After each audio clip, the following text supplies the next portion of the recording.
DJ Dilip Sharma Roshan recording studio Dhanha Sunhaula Chandrabhan.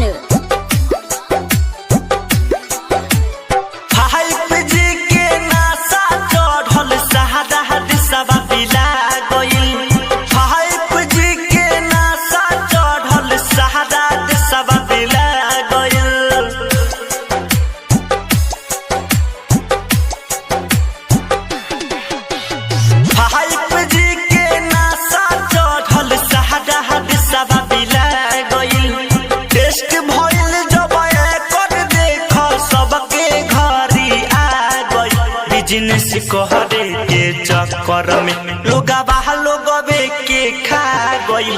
Business कहरे के चक्कर में लोगवे के खा गई।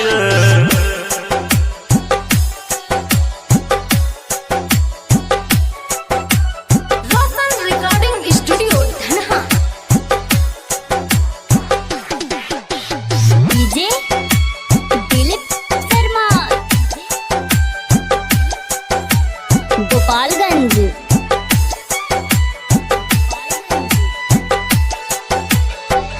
जी के जब लंच भइल त कीड़ा मकोड़ा खइलस हो।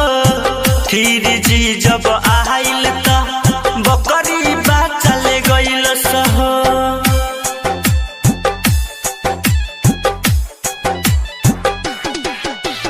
भोर जी के जब लंच भइल त चिरैया के जाल लुटा गइल। 5G अब टेस्ट भइल त लोगवा पर भारी हो गइल। के तना बायापन देखो सबके ई देखला गइल। बिजनेस कहरे के चक्कर में लोगवे के खा गइल। बिजनेस कहरे के चक्कर में लोगवे के खा गइल। DJ Dilip Sharma Sunhaula Chandrabhan Roshan recording studio Dhanha. Writer Amjad कहेले ओ बोस सुधार दतिया हो। छोड़ी द तू चलावल फोनवा दिनवा औरी रतिया हो।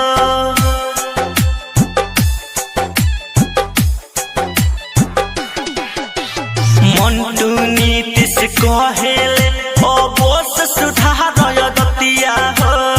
छोड़ी द तू चलावल फोनवा दिनवा औरी रतिया हो।